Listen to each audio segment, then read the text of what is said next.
Welcome to Fulgora, the land of scrap and lightning. In this guide, we'll cover all the Fulgora basics, and then I'll show you how to efficiently turn scrap and lightning into electromagnetic science packs and ship them back to Nalvis automatically, as well as provide you a convenient blueprint for the final build. Upon landing, you'll find this pole-like structure. That's a Fulgoran lightning attractor. During the Fulgoran night cycle, lightning's gonna strike constantly. During Fulgora's night cycle, lightning strikes constantly. Any structures or players outside the lightning rod's range will eventually get destroyed by lightning, indicated by this flashing yellow icon. First, you want to locate and deconstruct a Fulgoran vault ruin. This will unlock technology recycling, granting you access to the recycler building, which deconstructs items back into their components. It also enables recycling scrap, the primary resource found on this planet. Scrap can yield 12 different items. Some can be further recycled into essentials like green circuit, copper, and iron plates. Now, to build your first recycler, you'll need steel, gear, blue circuits, and concrete. While you can find steel and gear directly from deconstructing these little Fulgoran ruins, blue circuits and concrete are a little harder to create.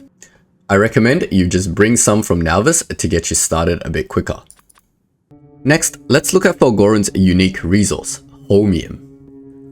When you recycle scrap, there is a 1% chance to get holmium ore. Next, you're going to want to find yourself a nice island to build on. You'll notice on Fulgora, you can't build anything in this deep oil ocean. You can only build on these little islands. So look for an island with ample space and a few scrap piles. Here I found an island with 4 decent scrap piles, which is good enough for a starter base. You'll want to set yourself up a couple of miners on the scrap piles and have that fed into some recyclers. It's probably a good idea to output the stuff from the recyclers into a belt with some splitters with filters and have all those items sorted out into individual boxes for later use. Now, for initial power, you might want to just set up some solar panels and some accumulators, but we want to transition to using lightning rods for power as soon as possible. The steel plate and copper cable can be acquired directly from the scrap recycling process. As for the stone brick, you will need to further recycle the concrete into stone brick. These lightning rods capture lightning overnight, charging your factory and accumulators for daytime use, and also protect your base from lightning strikes. They're basically like reverse solar panels. Now let's review the basics from what we get from scrap recycling. So we have 12 components over here that come directly out of the scrap recycling process itself, but some of these can be further recycled to get more materials. For example, blue circuits can be recycled into a lot of green circuits and some red circuits. Our red circuits can turn into green circuits, plastic, and copper cable. The low density structures will turn into a lot of copper plate, some plastic and steel. Your gears will recycle into iron plate. Your copper wire recycles into copper plate, and your concrete will turn into stone bricks. All these other materials will recycle into less of itself. Essentially, they slowly delete themselves, which will be important a bit later. Great, so you set up some recyclers and you've got your first holmium ore. That's going to unlock holmium processing, and here's the breakdown. 1 stone and 2 holmium ore plus 10 water will give you 100 holmium solution. 20 holmium solution becomes 1 holmium plate. You'll want to set yourself up a chemical lab, and you'll want to feed it the stone and holmium ore from your scrap recycling process. For water, you're going to need to melt some ice from the scrap recycling process into water first in a chem lab. Then you can feed all that into another chem lab to produce your holmium solution. That holmium solution can then be fed directly into an assembler, and that will turn into holmium plate. After making 50 holmium plates, you'll have unlocked Electromagnetic plant, a building unique to Fulgora that can produce 3 unique Fulgoran items: the superconductor, the supercapacitor, and the electrolyte. To build the Electromagnetic plant itself, you're going to need 50 steel, 50 blue circuits, 150 holmium plates, and 50 refined concrete. Steel and blue circuits come from scrap recycling, and we've already covered how to get holmium plates. For the refined concrete, you're going to need steel, iron stick, concrete, and water, all materials that we've already covered. To get iron sticks, you can either scrap the gears into iron plates and then construct the sticks yourself, or you can just disassemble these Fulgoran ruins and you can just get some sticks from there and hand feed it into your concrete machine. Either way, you want to set up an assembler and then feed it those ingredients and start making yourself some electromagnetic plants. 4 would be a good number for later in this build, as well as unlocking the rest of the technologies. To unlock the electromagnetic science pack, you're going to need to craft a supercapacitor. If you set up an electromagnetic plant and set the supercapacitor recipe, you're going to see that it requires a bunch of materials we've covered, but also superconductor and electrolyte. So let's just work backwards. To make electrolyte, you're going to need to pump in heavy oil and holmium solution and feed it a bit of stone. We haven't covered heavy oil yet, so let's go over it. We mentioned before you couldn't build on this deep oil ocean, but what you can do with it is set yourself up a little offshore pump and it'll just simply pump heavy oil infinitely out of this deep oil ocean. Great, now you should have your electrolyte. Next, let's go over the superconductor. Again, in an electromagnetic plant, you're going to need light oil, holmium plate, plastic, and copper. But we've already covered that earlier. Remember, you can get plastic from further recycling your red circuits or your low density structures, and you can get copper from recycling either your low density structures or your copper cables. The light oil is just processed the standard way in a chem lab. Just crack the heavy oil with some water and you'll get your light oil.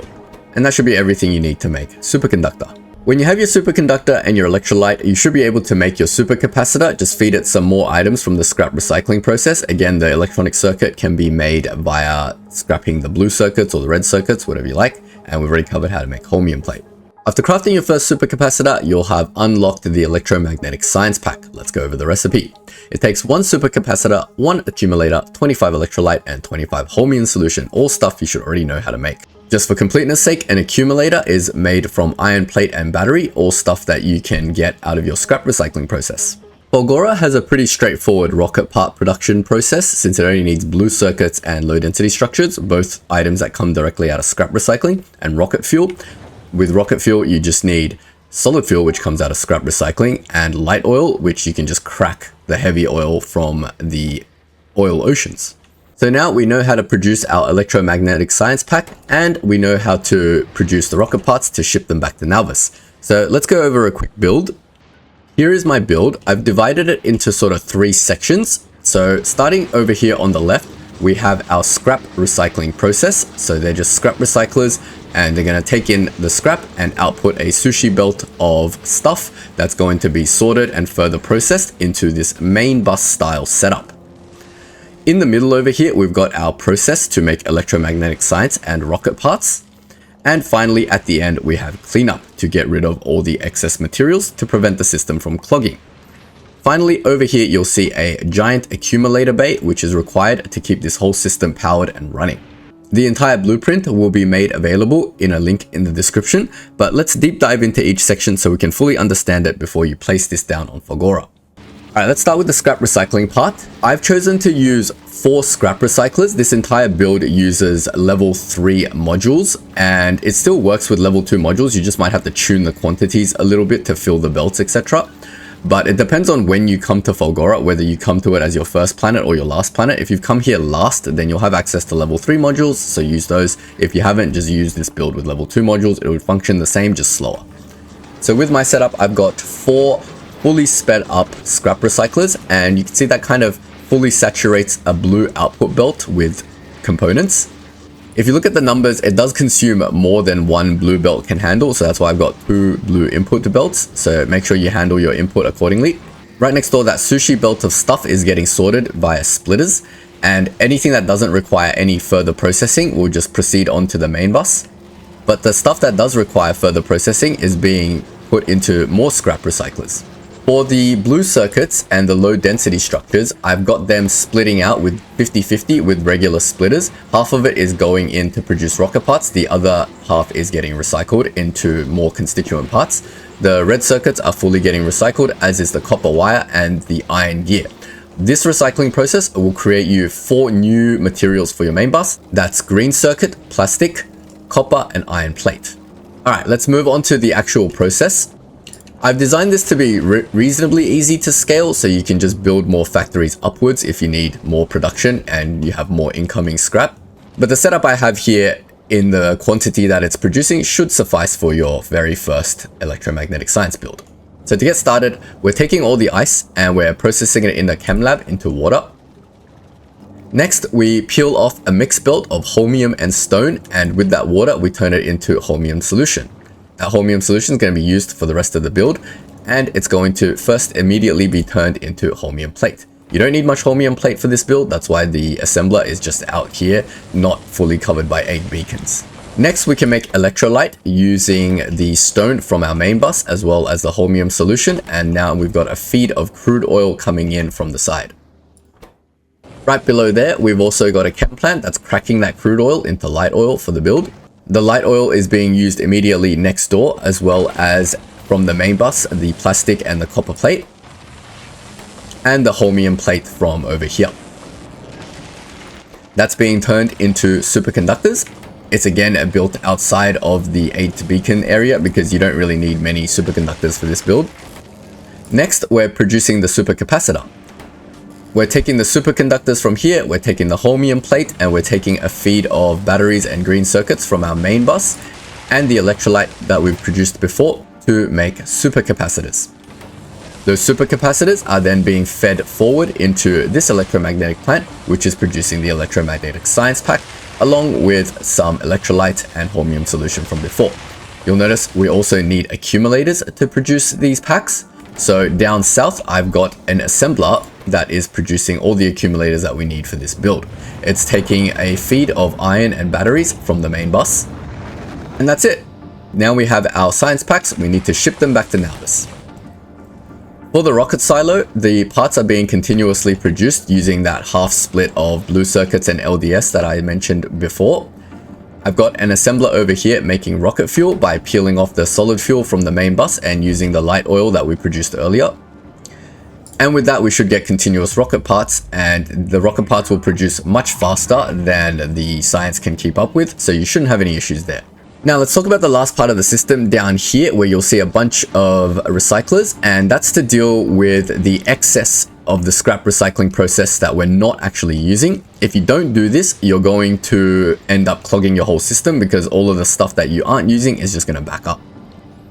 The basic concept, as I mentioned before, is if you take a pair of scrap recyclers and you feed them into one another, it can slowly produce less and less of the material, essentially deleting it permanently. This is how we're going to handle most of our excess material. For example, iron plate with a pair of scrap recyclers. We're deleting the copper plate in the same way, as well as the plastic. We're also deleting the stone and any excess fuel, solid fuel that we have. Something like steel, you're going to have to tune the quantities based on how much excess you have. Here I have 4 recyclers fully with speed modules to ensure I can delete all the steel out of the system to prevent clogging. Now, for the astute among you that have already dabbled in the quality mechanic, you'll notice this is an excellent place to put in some quality modules on your recyclers and set up a little quality farm, but that's a bit out of scope of this video. Now, some materials are a little bit more complex to delete. For example, if you want to delete green circuits, you first need to disassemble them into copper wire and iron plate, and then you'll need to disassemble the copper wire further into copper plate, and then you can use a pair of deleters to delete the materials. Similarly, with the concrete down here, you need to disassemble that into iron ore and stone brick, and that can then be deleted with a pair of recyclers. Now, let's talk about some of the other materials. For example, ice. If you leave this system by default, it will produce ice in excess because you don't need as much water as the ice can provide. So you can simply use a pair of deleters to remove the extra ice, but I've chosen to go down a different route. If we look at the numbers, these 4 scrap recyclers are only producing 3 battery per second. Now, this accumulator, and if you look at how many accumulators this thing needs, it needs about 0.9 accumulators, and this one fully beaconed accumulator assembler will assemble around that much. But it needs 4.5 batteries, which is more than our scrap recyclers can provide. So instead of just deleting the ice, why don't we just make sure all the ice is processed into water and use that water for something more useful? Over here, I've got the water routed down onto this section, and you'll notice some extra factories here. First, the excess light oil and water is being turned into petroleum gas. That petroleum gas is then being turned into sulfur with more water. Then that sulfur, adding more water and a little bit of excess iron plate, is going to be turned into sulfuric acid. That sulfuric acid will then be fed forward into this chem lab to just produce a secondary source of batteries. Again, we're using iron plate and copper plate, which is both excess in our system. This way we can supplement the batteries and get the system running a little bit more efficiently instead of just deleting the ice and not using that extra water. In my system, I have a tertiary way of deleting the water just to make sure the ice is fully consumed. We can see the water is piping all the way over here into this storage tank. This storage tank will store all the excess water, and we've got some circuit logic over here that says when the water is over a certain amount, pump it into these boilers. The boilers will then boil the water into steam and power these turbines. That way, any excess water from this system is getting converted into some power to help out the system. Finally, the last two items I haven't talked about is holmium ore and batteries. The system currently seems to be balanced pretty well in terms of usage of holmium ore. The limiting factor of this electromagnetic science production is holmium, because we are consuming all of the holmium as fast as we can with this system. So we probably don't need to delete the holmium. Similarly, you can see the batteries aren't being backed up either, because all the batteries are being consumed to make accumulators, and it seems to be working in a nice ratio. But if you are having issues, make sure you do process the extra holmium and delete the extra batteries. Now let's run this system at 64 speed and observe what it actually looks like. The ice over here is indeed not backing up and fully getting converted into the water. The water is then feeding into this sulfuric acid plant, and it's producing extra batteries for our accumulators. Accumulators do get backed up, so they're no longer the limiting ingredient. Excess water is being stored into this fluid tank and being burned occasionally for more power. The electromagnetic plant here is producing as many packs as it can, and the limiting ingredient is indeed holmium, which is what we wanted. We want the holmium to be the limiting ingredient. Under these testing conditions, I can see a 10-minute average. We're producing just under 1 science per second, so it's a good enough build to get you sort of started. But I'll let you scale this in your own time according to your needs for electromagnetic science packs. But the important part is the system works and nothing is actually getting backed up. Based on the slow speed of science pack production, the rocket parts will never be the blocking factor of this. The storage box for blue circuits, LDS, and rocket fuel is constantly full. I've got the rockets launching constantly, and it's just always waiting for electromagnetic science packs. Now take a look at this accumulator bay that's working in tandem with these steam turbines. If we look at the power draw, we can see that the 6.3 gigajoules that it's storing seems to last it perfectly fine throughout the night. So at night, the lightning will recharge the accumulator bay, and during the day, it'll draw down to make the factory run. This many accumulators seems to be enough to hold the power for the daytime cycle, but you can always add more if you need it. And finally, the cleanup process seems to be working perfectly fine. You'll have to tune how much scrap recyclers you need to clean up your excess. I've put some speed modules in some of them that are required to keep the system not clogged and running smoothly. And that's it. The system should just run continuously and never clog until your scrap piles start running out. And while I'd love to end the video here, it would be remiss of me not to mention that when I implemented this in my actual game, it performed a little bit differently than in this testing setup. Let's go take a look. Now here's my setup in my real game. It's exactly the same blueprint. And even though we've got 2 full incoming belts of scrap, just like we had in our test setup, and everything is processing exactly the same as it is in the test bench, for some weird reason, in reality, we are not producing excess water. Over here in this sulfuric acid plant, we can see the water is not actually continuously producing sulfuric acid, and therefore we are not producing enough batteries to keep the accumulators in excess. We don't have an excess of accumulators on this belt like we saw in our testing setup, and therefore the limiting ingredient in reality has not become holmium and in fact become the accumulator itself. Well, it's not a big problem, but that just means that you do need to, in fact, have some sort of holmium deletion process over here. I've got a pair of recyclers doing that so that the holmium doesn't back up.